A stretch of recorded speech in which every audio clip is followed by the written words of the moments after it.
నామస్మరణ. నామాన్ని చెబితే మోక్షాన్ని ఇస్తారని చెప్పాడు భగవంతుడు. అందుకోసం కలియుగంలో ఉత్కృష్టమైనటువంటి దేవతయ అంటే నామమేనండి. గోవిందా గోవిందా గోవిందా అంటే చాలు. రామ రామ రామ. ఉదయం లేచిన దగ్గర నుంచి పడుకునే వరకు కూడా ఈ సాంసారికమైనటువంటి జీవితమే సరిపోతుంది.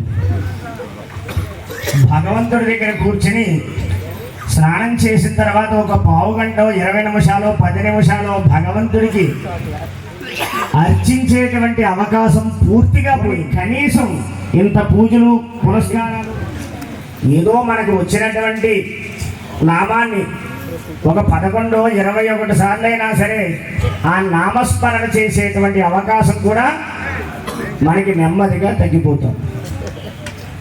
భగవంతుడు మనల్ని ఎలా అనుగ్రహిస్తారండి అంటే, అయితే మనకి వచ్చినటువంటి కష్టాన్ని పోగొట్టుకోవడం కోసం భగవంతుడిని ప్రార్థన చేస్తే ఇచ్చినటువంటి సుఖాన్ని కూడా ఆయనకే చెప్పుకోవాలి. స్వామి నీ అనుగ్రహం చేత ఈ వేళ మేము అందరం ఆనందంగా ఉన్నామయ్యా అనేటువంటి భావన. పదార్థాలు తినమంతే. వారం చేస్తున్నాం కాబట్టి మత్స్య మాంసాన్ని విడిచిపెట్టేస్తాం. సాయంకాలం టిఫిన్ వేసి తినేస్తాం. అయిపోయిందండి వారం, అయిపోయిందిగా. అదే కదండి మనం చేసే వారం. ఏమన్నా చేస్తున్నామా? ఏం చేస్తున్నాం మనం వారం అని ఒకసారి ఆలోచన చేస్తే భగవంతుడి కోసం ఏమన్నా చేసావా? నువ్వు ఎక్కడికి వెళ్ళినా నీ పరిస్థితి ఇదే. నువ్వు ఎన్ని ధర్మాలు మార్చేసినా సరే నీ పరిస్థితి ఇలాగే ఉంటుంది. నువ్వు భగవంతుడి కోసం ప్రాయశ్చిత్తం పూర్వజన్మ భగవంతుడు సుఖం వచ్చినప్పుడు ఆనందం వచ్చినప్పుడు మాత్రం మన ప్రజ్ఞ అనుకోవడం చాలా పొరపాటు. నిజంగా మన ప్రజ్ఞ అయితే జననము అనేటువంటిది మన చేతిలో లేదు. మనకు ఇష్టపడితే వచ్చామండి, ఆయన నిర్ణయం చేస్తే వచ్చాము. ఏ టైంకి రావాలో భూమండలం మీద ఆయన నిర్ణయం చేశాడు. నీకు నచ్చినప్పుడు నువ్వేనా వెళ్ళిపోతున్నావా? ఆయనకి నచ్చినప్పుడు వెళుతున్నావు, మనకు నచ్చినప్పుడు ఏం వెళ్ళట్లేదు. ఈ రెండు మన చేతిలో లేనప్పుడు ఈ మధ్యలోదంతా కూడా మనదే అనుకోవడం కూడా పొరపాటే. ఇచ్చేవన్నీ కూడా ఆయనే, తీసేసుకునేది కూడా కోసం ఏమిటయ్యా అంటే, సరే బాగానే ఉంది పోనీ ఇంత చేసిన తర్వాత ఏదో 11 వారాలు 12 వారాలు అయిన తర్వాత మన పని అయిపోయిందని చెప్పానని తర్వాత మరలా ఏమన్నా 14వ వారం 15వ వారం దేవాలయానికి వెళ్తామా మళ్ళీ? లేదా ఆయన 11వ వారం ఆయన ఎందుకు ఇవ్వట్లేదు స్వామి, నేను నిన్ను అడుగుతున్నా సరే నీకు ఇవ్వట్లేదు అంటే, ఒకటి చిన్నపిల్లవాడు ఉంటాడు, ఆ పిల్లవాడు ఏదో మనల్ని అడుగుతాడు, అది వాడికి ఇస్తే వాడు ఇబ్బంది పడతాడని చెప్పనని తండ్రి ఆ పిల్లవాడికి ఇవ్వడు. ఎందుకు ఇవ్వలేదయ్యా అంటే, వాడికి ఇవ్వవలసినటువంటి సమయం ఇంకా రాలేదు. 10th క్లాస్ చదివేటువంటి పిల్లవాడికి ఒక ద్విచక్ర వాహనం కొనిస్తే అది నడిపేటువంటి శక్తి సామర్థ్యాలు వాడికి లేవు. మన ప్రభుత్వం కూడా దానికి సహకరించదు. ఎందుకంటే వాడికి అంత వయసు లేదు. కానీ వాడి మీద వాత్సల్యంతో నిజంగా ఆ బండి కొనిస్తే వాడు ఎక్కడికైనా వెళ్ళిన తర్వాత వాడికి ఇబ్బంది జరిగితే వాడి పరిస్థితి ఏమిటండి? అవునా కాదా? అందుకోసం తండ్రి ఏం చేస్తాడు, వాడికి ఆ వయసు వచ్చేదాకా ఏమీ ఇవ్వడు. ఆ వయసు వచ్చిన తర్వాత వీడికి ఇవ్వచ్చరా, ఇంక వీడు జాగ్రత్తగా ఉంటాడని ఆ సమయంలో కొనిస్తాడు. అప్పటిదాకా వీడు ఆగగలగాలి, అంతే కదండి.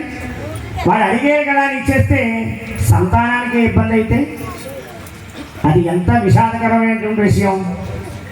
అలాగే భగవంతుడు కూడా మనకి ఏ సమయానికి ఏమి ఇవ్వాలో ఆయనే నిర్ణయం చేసి ఇస్తాడు. అది ఇచ్చేదాకా మనం ఆగలేము. కాబట్టి ఇప్పుడు వీడికి ఇచ్చేస్తే ఒకవేళ ఆ ఇబ్బంది జరిగితే మళ్ళీ మనం తట్టుకోగలమా? అందుకోసము అది తట్టుకోగలిగినటువంటి సమయానికి, మనకి ఇబ్బంది జరగనటువంటి సమయానికి ఆయనే అనుగ్రహిస్తాడు. కానీ అప్పటిదాకా మనము వేచి ఉండేటువంటి అవకాశం ఉండదు. కాబట్టి కొన్ని సందర్భాల్లో నిజంగా కలగనటువంటి పరిస్థితుల్లో ఉన్నప్పుడు మనం భగవంతుని ప్రార్థించడంలో తప్పులేదు.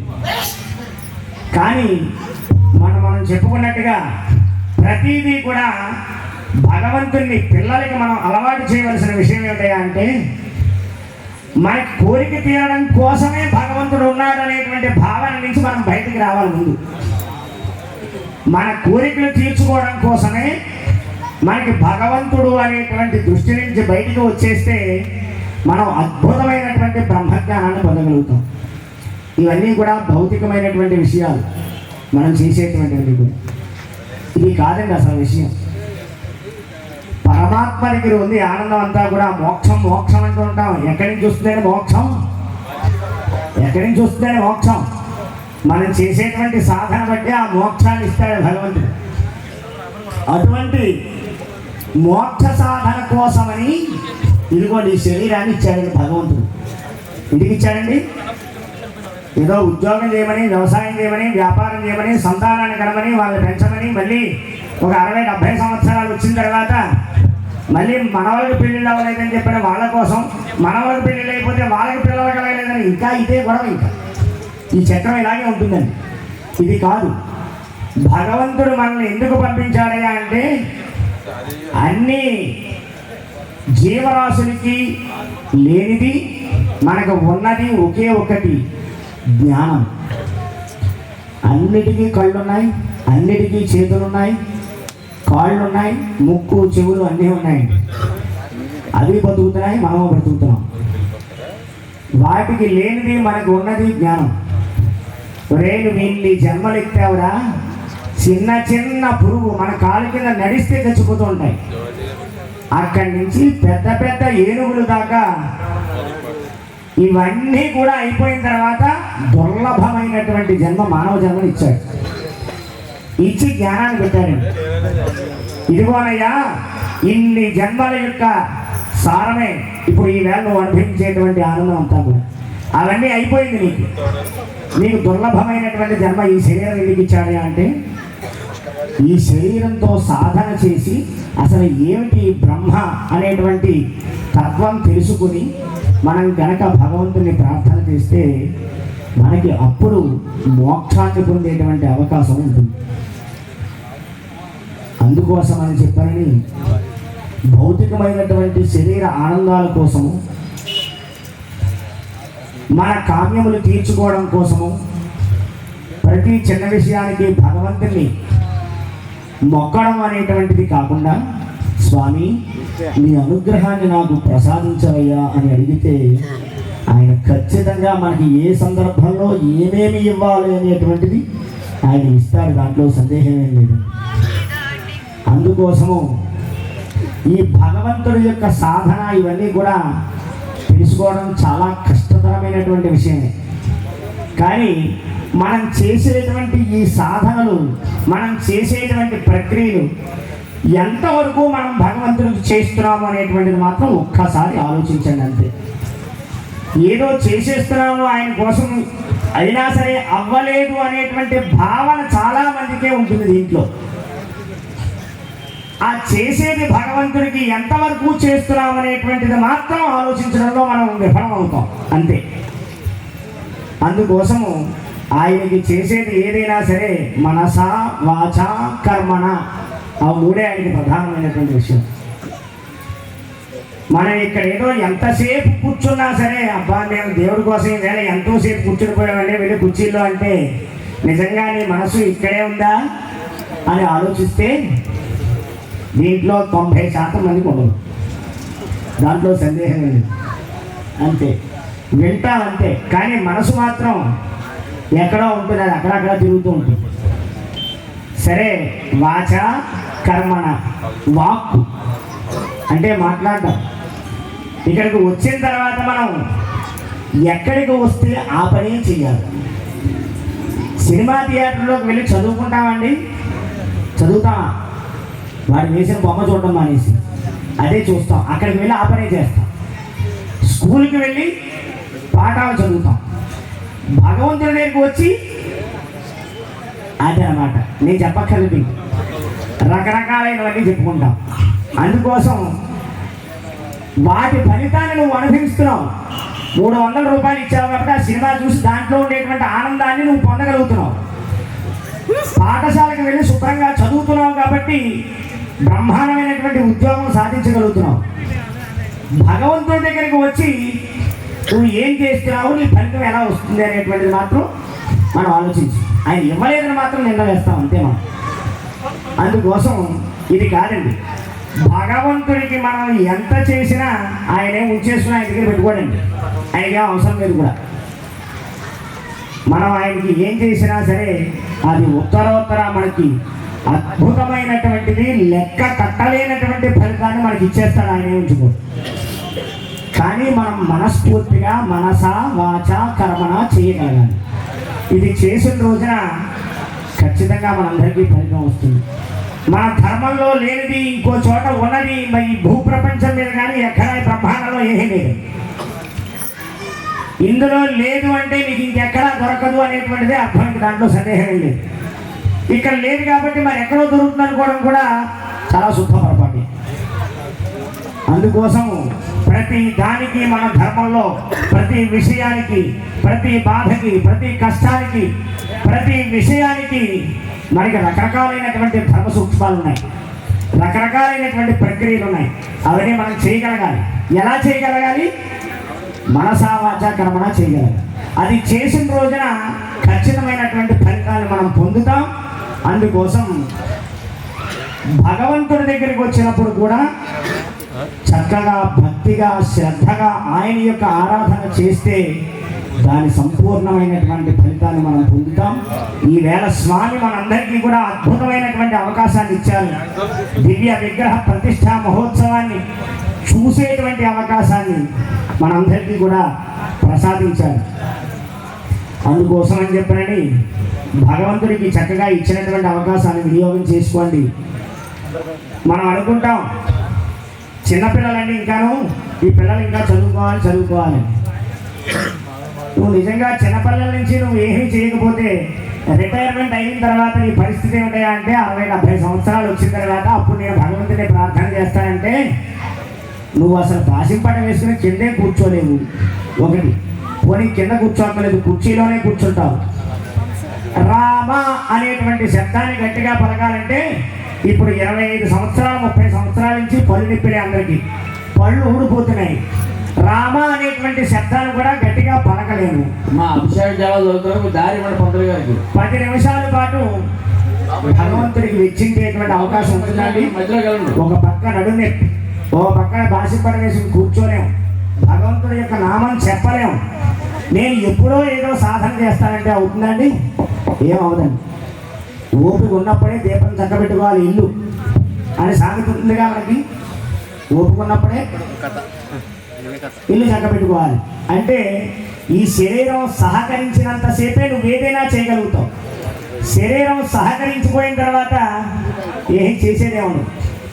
నిజంగా నువ్వు 50 సంవత్సరాల పాటు నీకు ఓపిక ఉన్నంతసేపు భగవంతుని ఆరాధన చేసి ఇదే ఊళ్ళో మనకి 70 సంవత్సరాలు వచ్చిన తర్వాత ఏదో విగ్రహ ప్రతిష్ఠ జరిగితే మనం వెళ్ళలేనటువంటి స్థితి ఉంటే, స్వామి నాకు ఓపుకున్న నాళ్ళు నేను ఎన్నో కార్యక్రమాలకు వచ్చానయ్యా, నువ్వు కాళ్ళు ఇచ్చావు, చేతులు ఇచ్చావు, కళ్ళు ఇచ్చావు, నువ్వు ఇచ్చినటువంటి ఇంద్రియాలతో నేను నీకు చాలా కార్యక్రమాలు చూడగలిగానయ్యా. ఇప్పుడు నా వయసు 70 ఏళ్ళు వచ్చాయి, చూపు కనిపించట్లేదు, శరీరం సహకరించట్లేదు, నీ దగ్గరికి రావాలనున్నా నేను రాలేకపోతున్నాను స్వామి అని నువ్వు కుర్చీలో కాలు మీద కాలు వేసుకుని కూర్చున్నా నేను భగవంతుడు అనుగ్రహిస్తాడు. కానీ ఊపుకున్నప్పుడు నువ్వు ఏమీ చేయడం మానేసి ఎప్పుడో ఏదో చేస్తానంటే అది అయ్యేటువంటి పరిస్థితి ఏం కాదు, నువ్వు ఎప్పుడూ చేయలేవు ఇంకా. అందుకోసం మనకి ఊపుకున్నప్పుడే, ఈశ్వరుడు అవకాశాన్ని ఇచ్చినప్పుడే మనం కనుక సద్వినియోగం చేసుకున్నట్లయితే ఇప్పుడు చేసిందంతా కూడా మనకు అద్భుతమైనటువంటి ఫలితాన్ని మనము మన కుటుంబము అందరం కూడా పొందుతాం. అందున ఈవేళ మన గ్రామంలో జరిగేటువంటి కార్యక్రమం మనం మొట్టమొదటి రోజే చెప్పుకున్నాం. ఏదో పీటల మీద కూర్చున్నారు కదా వీళ్ళకే సంబంధించిన విషయం అని, కానీ కాదు. ఈ గ్రామంలో ఉండేటువంటి ప్రతి జీవరాశికి కూడా దీని యొక్క ఫలితం సారం పంచబడుతుంది. అలాగే రాష్ట్రాన్ని పాలించేటువంటి రాజుకి, దేశాన్ని పాలించేటువంటి ప్రధానమంత్రికి కూడా మనం చేసేటువంటి క్రతువులో సగభాగం వెళుతుంది. అందుకోసం ఈ కార్యక్రమం మొత్తం అందరికీ అన్ని జీవరాశులు కూడా చక్కగా ఉండాలని, పాడి పంట సుభిక్షంగా ఉండాలని, అతివృష్టి అనావృష్టి రాజబాధలన్నీ కూడా మన వరకు దరిచేరకూడదని, అగ్ని శని ఉల్కాపాతాది సర్వ ఉపద్రవాలు కూడా శాంతించి మనమందరం కూడా ఆయురారోగ్యైశ్వర్యాలతో ఉండాలని సంకల్పం చేసినటువంటి కార్యక్రమం ఇది. వాళ్ళ ఇంట్లో చేసుకునేటువంటి పని కాదు ఇది. అందుకోసము మనం పని ఏం చేయాలి అంటే మనమేం చేయక్కర్లేదండి, వచ్చి భగవంతుడు స్మరణ చేస్తే చాలు. ఈ ఇచ్చినటువంటి అవకాశాన్ని మనం స్వామివారి కోసం ఒక గంట సేపు ఆయన చూడగలిగితే చాలు. ఈ భగవంతుడి యొక్క సేవ యొక్క ఫలితం చేత మనం అందరం కూడా ఉద్ధరించబడతాం, దీంట్లో సందేహం లేదు. ఈవేళ 2 రోజుల కార్యక్రమాలు అయిపోయాయి. రేపు ఒక్కరోజే మిగిలిన కార్యక్రమాలన్నీ కూడా. ఎల్లుండ ఉదయం ప్రతిష్ఠ. ఇంకా ప్రతిష్ఠ రోజు ఏమీ చేయడానికి ఉండదని మీరు ఎవరు కూడా, దర్శనం తప్ప.